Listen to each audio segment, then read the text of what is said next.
So hi and welcome to this episode of NetSupport Radio, and we're really excited to have some fantastic guests joining us in this episode, and lots of hints and tips to be shared.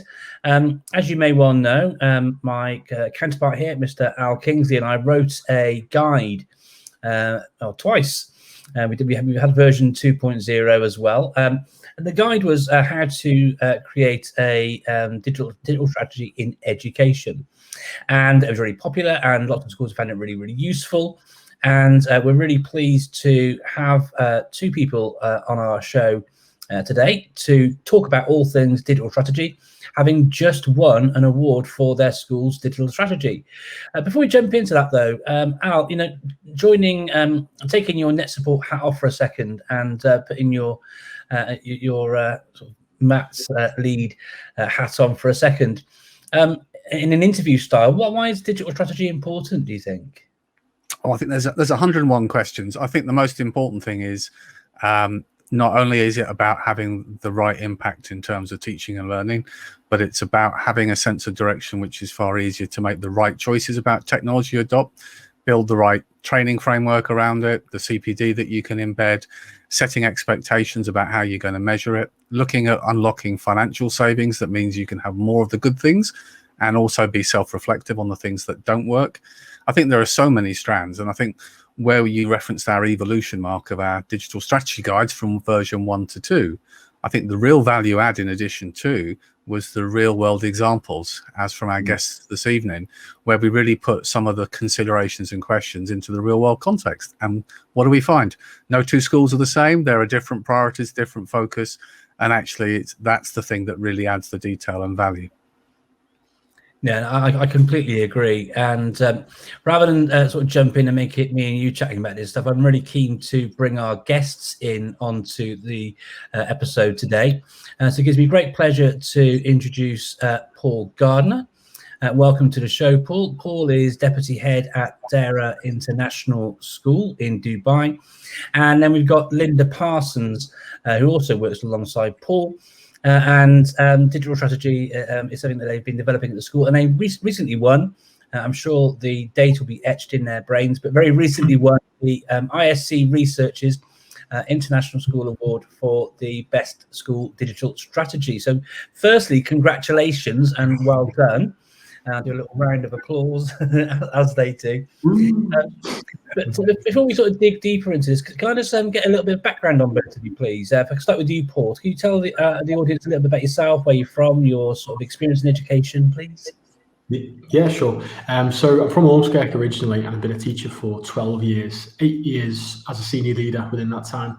Head of sixth form, assistant head at Brighton College in Abu Dhabi, and coming up to the end of my second year now at Deira International School. So I've been around a bit in terms of international education. I've worked in Spain, worked in Moscow, worked in Abu Dhabi, and currently in Dubai. That's the quick overview, really. I came to Dubai just under 2 years ago, and I've not regretted it, to be honest with you. It's been a great move for us.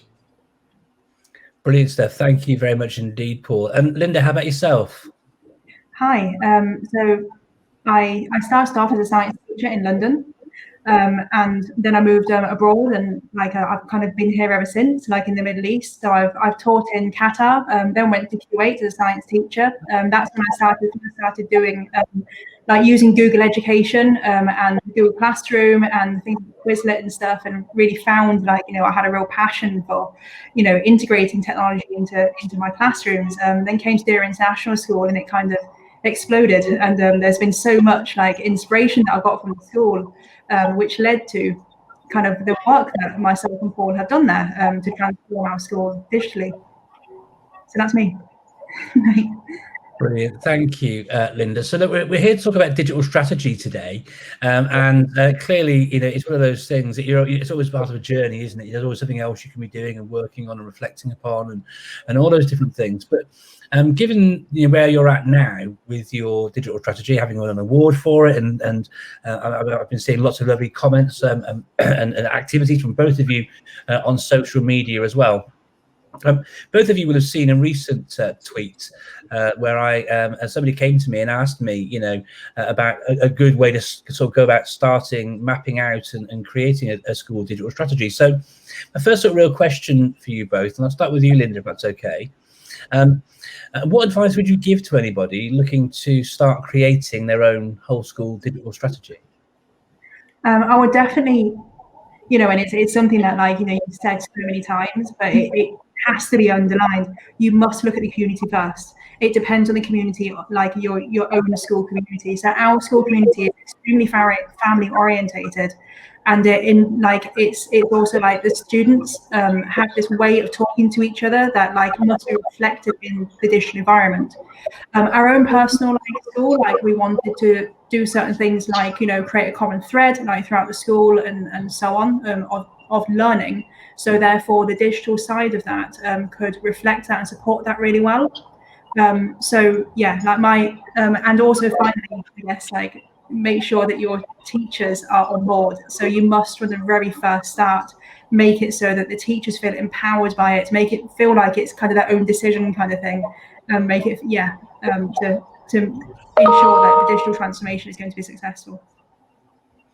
No, I completely agree. Getting engagement from your stakeholders is so important. Thank you, Linda. Thank you.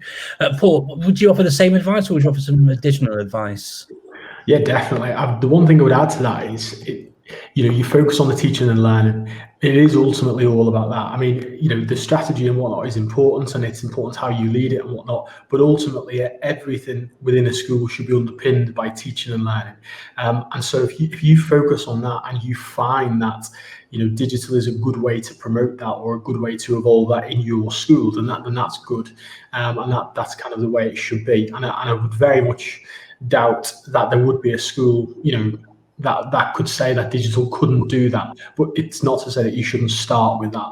So if you have that focus on teaching and learning, what do you want teachers to be able to do in the classroom? What do you want students to be able to do in the classroom? How do you want those interactions to be the most meaningful they can be, the most powerful they can be? If you start with that premise and work backwards from that, what you will typically find is that digital offers a really often unusual way to do things, or a unique way in education that's not commonly done yet. But yeah, I mean, knowing your community is massive, and knowing exactly kind of for example, I mean, Linda mentioned about coming from an Apple background. When I was at Brighton, we were an Apple school. I was digital leader of the prep school there, and we were very much a one-to-one device Apple school. And when it came to DAS, it's a Microsoft school, so it's completely different. But it was in keeping with the community. So I would definitely echo that. But again, with absolutely everything tech, it does come back to, does it improve the quality of teaching and learning? Because if it doesn't, if you're looking at what can the tech do, it's you've made the crucial mistake, I think, when it comes to digital strategy. It's an interesting one, just raising that, Paul, that you both followed a similar strand about obviously that teaching and learning and that element at the heart. And for a lot of schools I've heard, they've shared that by not making the assumptions but engaging with staff about the teaching and learning expectations, they, as a byproduct, almost generate that co-production, because there's more buy-in and a sense of people have actually fed into the project. So that kind of resonates with what you're saying. I was going to dip in with another question, if I may, Mark, which was just thinking about, building on a digital strategy and looking at all those strands. None of us have the answers to everything. So what kind of help did you get along the way with your journey? Should I jump in first? And this has been a long, slow burn for me. When I was at Brighton, I worked with a guy called Duncan Silcock, who was really passionate about this. And I just learned an awful lot from him, to be honest. I went to a couple of conferences. I went to the Apple conference in Dubai, where I met someone who is now our pastoral deputy head, and just listened to people in the community. Really, there's an awful lot of knowledge out there already. It's kind of the growth in tech and education is exponential, and has been for a number of years now. I don't reckon that even what is there now, if you spend the rest of your lifetime trying to master, you could get it all. So there's enough there already, and it's only going to get bigger. So just I've had a lot of help from a lot of incidental conversations with people in the community, and I would say to anyone who's looking to kind of grow their knowledge of this, just join Twitter for a start, and yeah, listen to the community. That certainly benefited me. And what about from your point of view, Linda? You're a prolific sharer of resources online to the community. I'm entirely inspired by the people that I learned from. If it was not for those people. And it's very similar to, well, it's exactly the same as teaching, because it is teaching. Like in the teaching community, you find that the most inspirational people are the people that share. In the same way that in the teaching community, you get many different ways to science teach or to math teach.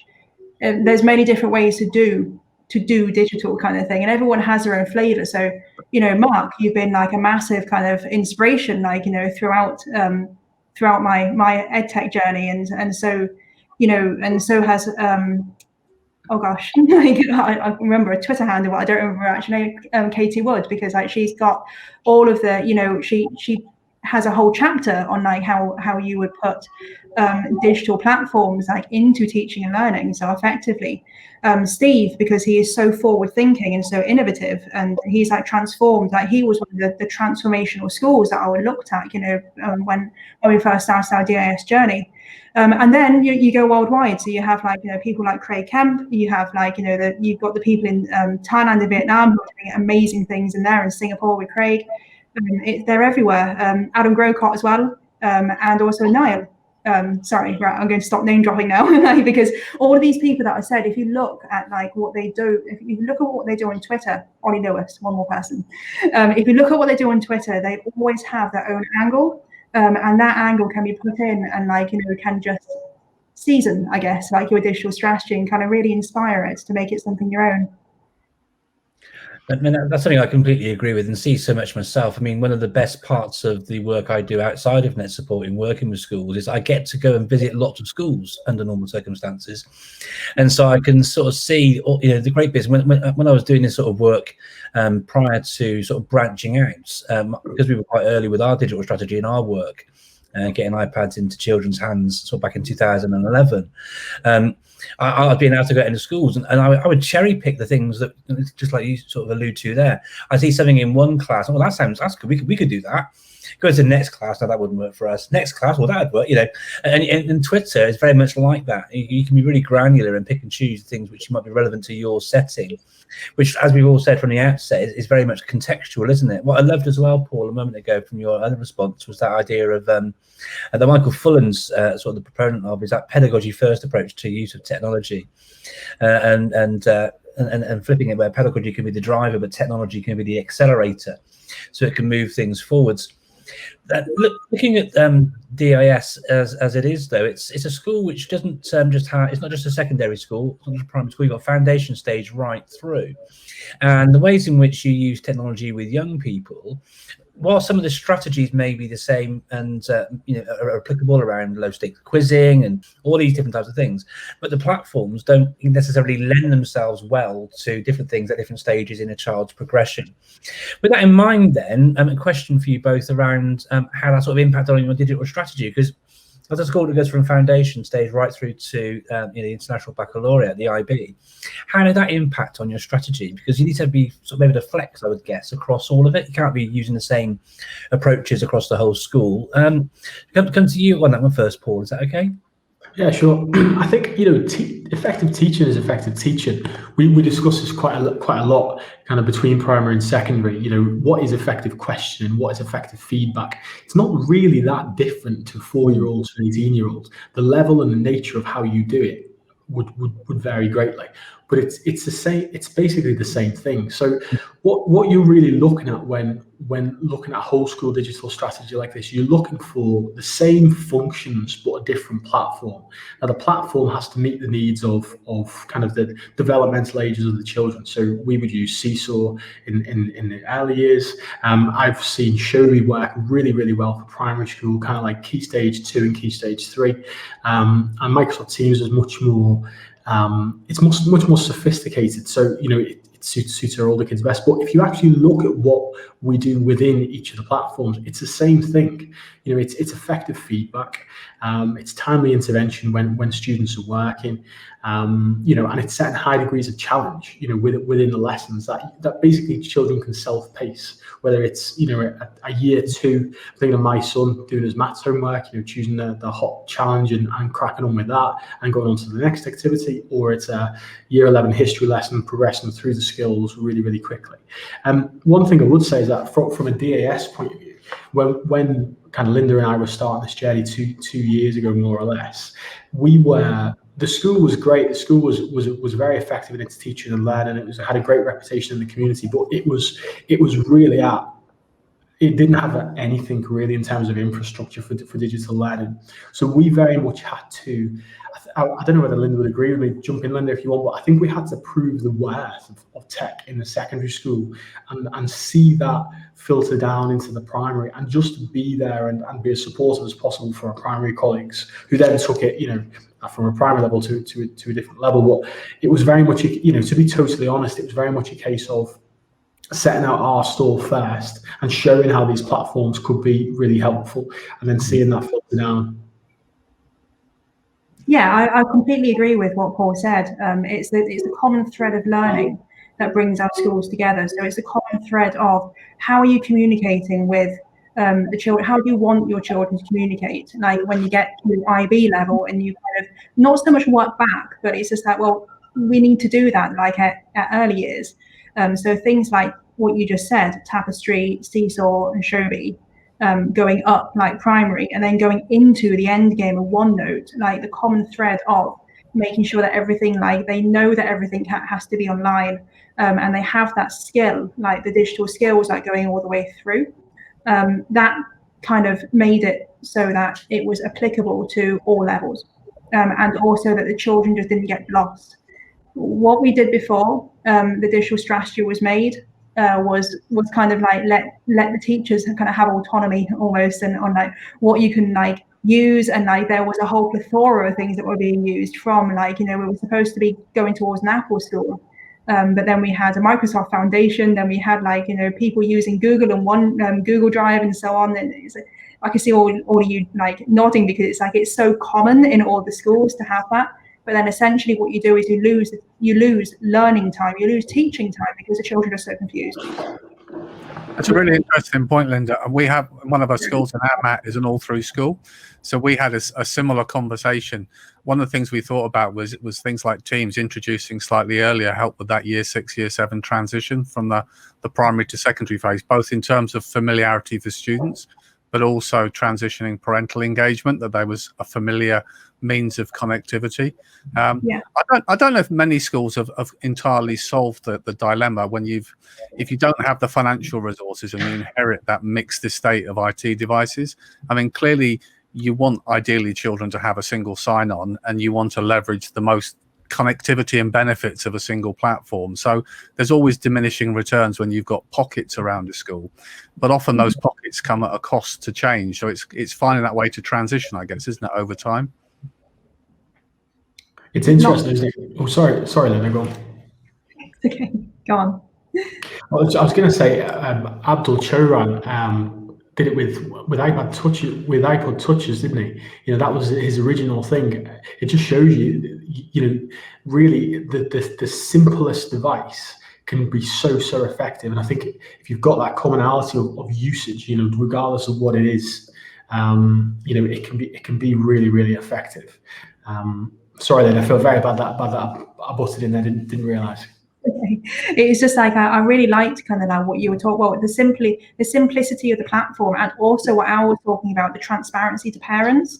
Like it's all of those things. Like if it's simple for the teachers to use, if it connects the children to the teacher and the children to the children, and then if the parents can see the value, if the parents can see that learning happening, or if they can kind of see like that value for it, then like you'll get like even the very small, like the younger years who are scared, and for very good reasons. Like they don't want their child to be like just staring into a black mirror all the time. Like they want their child to have a vibrant education, and those are the things that you need to be thinking about, like in your digital strategy. Like how can you make that education vibrant anywhere, everywhere? Absolutely. And never more now we've seen with COVID that need for that parental connectivity to support, particularly the early years learning. So you've got lots of different thoughts and ideas from your own experiences that you've implemented. If you could offer one simple tip to a teacher on how to approach their use of technology in learning, what would it be? We'll start with you, Linda, this time first, if that's all right. Have you got a top tip? I'm repeating myself because it's all about connectivity. Okay, so like pick something. If it's only literally like your little like digital classroom ecosystem and it's only you that you're thinking about, think about how you would connect yourself to the children and think about how the children are connecting themselves to themselves, because if there is themselves to each other, because if your digital like innovation idea doesn't do one of those two things, then it's not going to work. Okay, like you're going to end up with like isolated pockets of children and they're not going to feel like they're learning in a community. And also, yes, just make sure it's saving you time, because there's nothing worse than trying to work out how Nearpod is going to work for an observation and then never using it again, like because you think it's this whiz bang thing. So just make sure it's time beneficial for you. That kind of aligns with the less is more. Don't try and do too many things at once, doesn't it? That kind of pick something and get it successful. What about from your perspective, Paul? Stole my thunder there. I was going for keep it simple. I completely agree. Yeah. Just keep it simple, because the reality is you're going to scare the life out of a lot of people if you are introducing this into a school that's never had anything like it before, and as a result you're going to get people who want to buy in but don't really know necessarily how, or they're afraid to. I know that's very much how I was when I was kind of looking at this. It just looked so complicated, and I think there are so many simple things you can do that are basically low-hanging fruit and can show impact really, really quickly. And I think we've had numerous examples of this, haven't we, Linda, where something has an idea from the staff body, the stylist even, and it's blossomed really quickly and with huge impact, and as a result a lot of people have bought into it. And when you've got the staff room, then you've got the student body, because ultimately they're the ones who are doing it. Do you know what I mean? So you've got to have that. You've got to have that. So yeah, if I was saying to someone, I would say keep it simple, focus on one thing, do one thing really, really, really well, and get the most out of it. That hugely resonates, and actually, I mean, we've alluded to it in our conversations. Actually, I mean, you've been your response before, Paul. You were talking about the approaches to teaching and learning. The approaches tend to work the same whether a student's 8 or 15 or whatever sort of age. The same is true actually of us as adults. I have conversations with school leaders.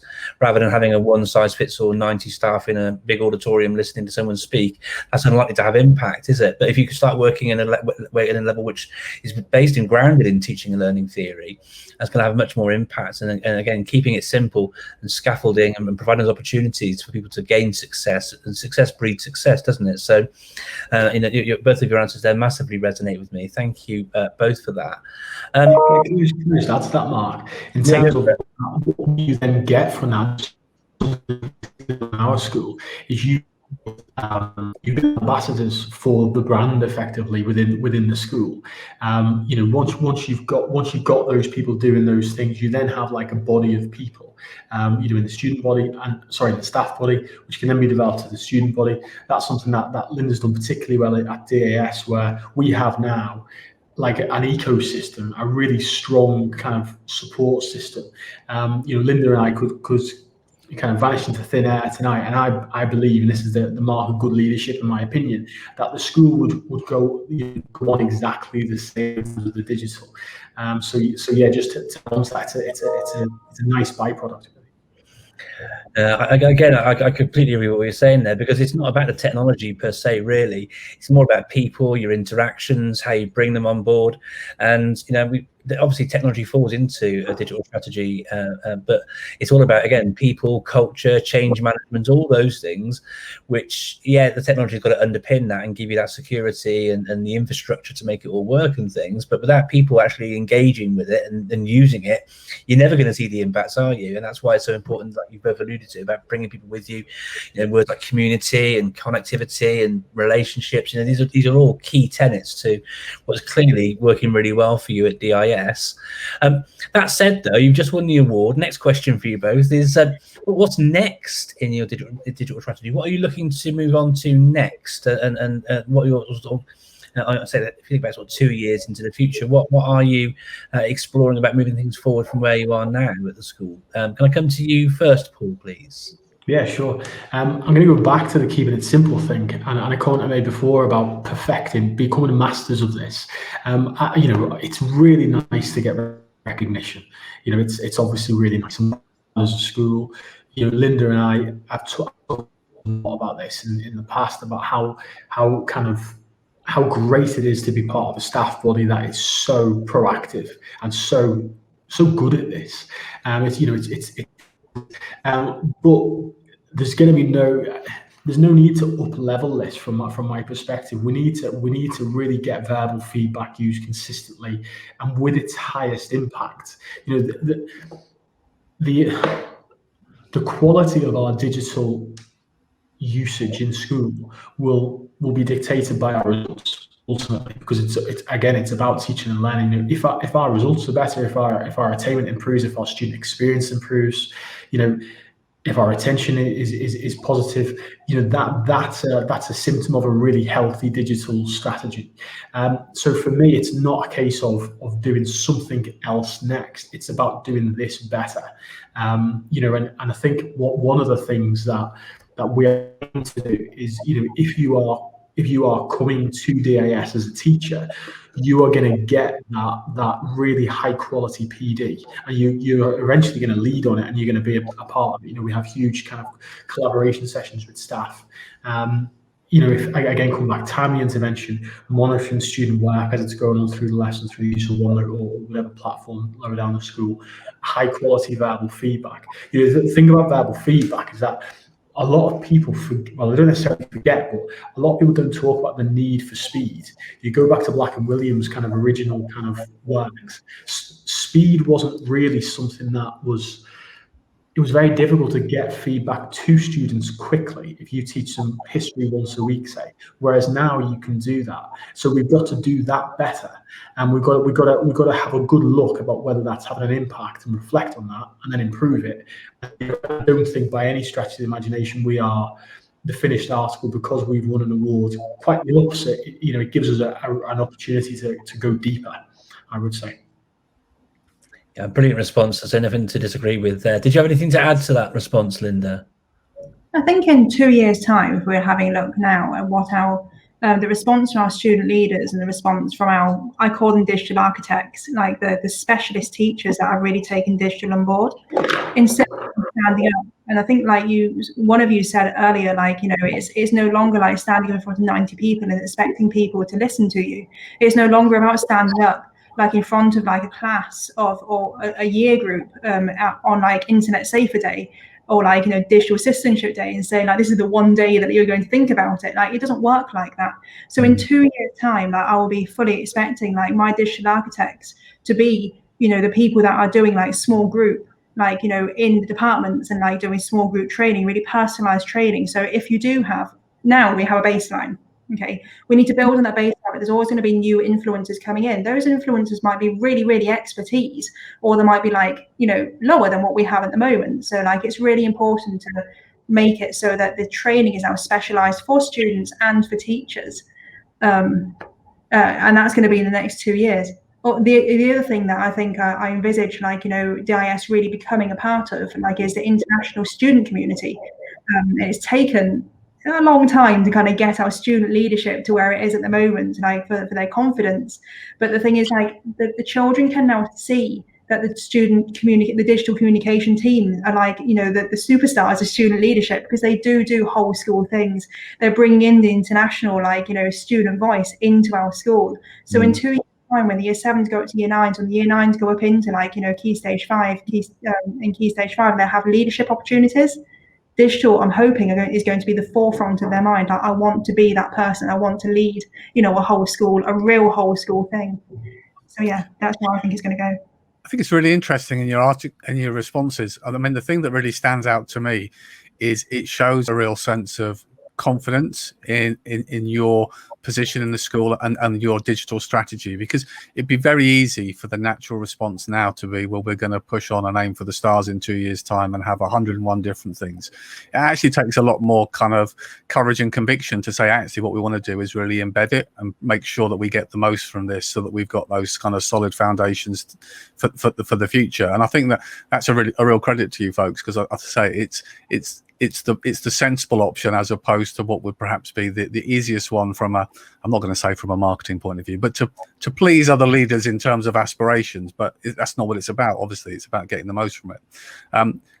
As a general rule, certainly in my experiences, when it comes to looking at digital strategy or the use of technology, there's a two-part process. You tend to improve by introducing things that you've well considered and researched, and also by trying things and figuring out they don't work, and perhaps you're going to learn from that. And let's be honest, that's what education's all about, lifelong learning.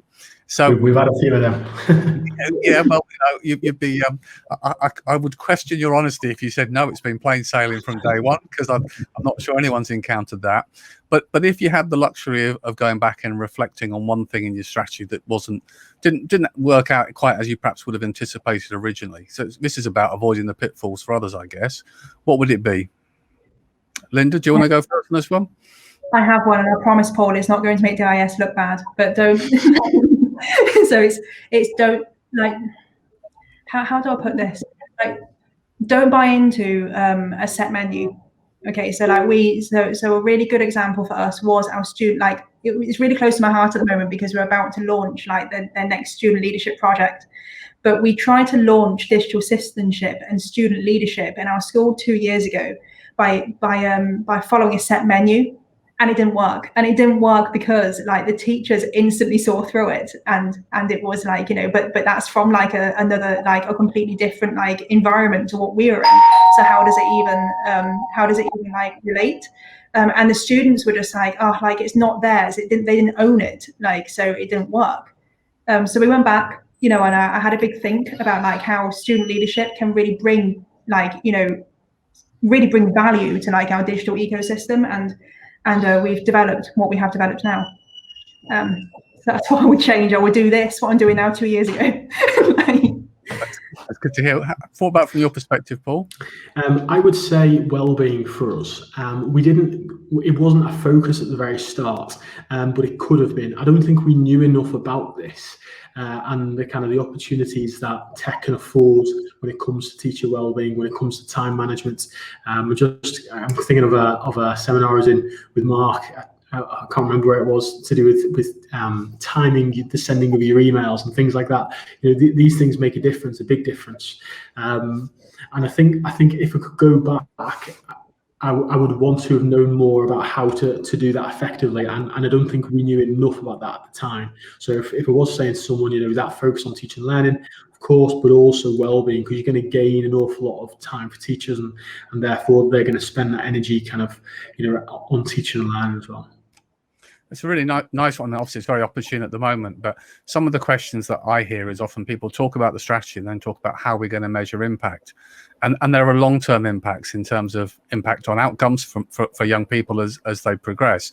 But actually, well-being is one where there's the potential for some early wins, whether it's about changing the way that you work or freeing up time, or frankly, just making teachers, give them the CPD to feel more confident with the tools they're using. So it's kind of resonates really well, that topic.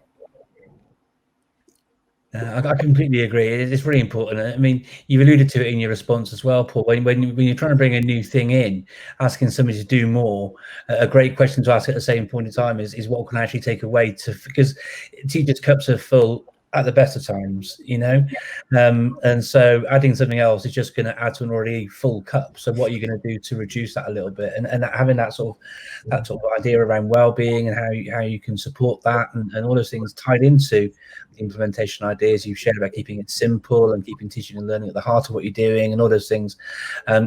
It seems to me, Mr. Kinkley, it's pretty clear why DIS have been sort of the award winners recently given their thinking and planning and strategy around how they've been making digital work in the school. Just to say, to wrap up the session today, though, I want to say a massive thank you to Paul and to Linda for joining us. If you're watching the video version of this broadcast, you would see that you can follow Paul on Twitter at Dubai Deputy, and you can follow Linda on Twitter at DigiLin, LIN _. Mr. Kingsley pointing at his. I was pointing at Linda, actually. Al Kingsley _edu, and I'm of course ICT Evangelist. But Paul and Linda, do you have any resources or websites or blogs or anything that you write to that we could add that would be of interest to viewers and listeners as well? Paul, have you got anything extra? I would just plug Linda's here. Actually, Linda's got a cracking website that's got an awful lot of resource on, and that you can go and have a good look. And nothing from myself. Though I would appreciate the follow if you're on Twitter. We would appreciate it, and making good connections too. Brilliant stuff. So, Linda, your blog address. Where can people find more about you and what you're doing? If you follow me on Twitter, then you'll see it at the top, and it's called DigiLin Learning. And I've got a little rabbit and a power on sign because it's EdTech switched on.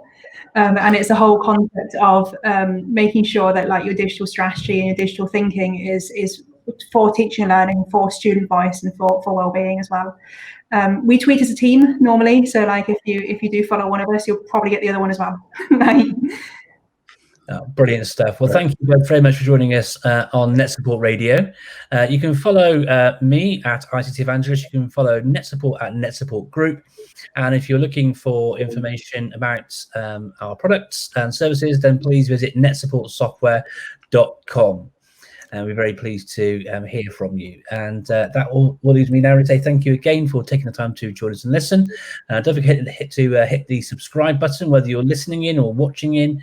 That will mean that you'll be on top of our next episodes as soon as they go live. But for now, this is me, Mark Anderson, Al Kingsley, Linda Parsons, and Paul Gardner saying thank you very much and see you on the next episode. Thank you very much. Thank you, folks.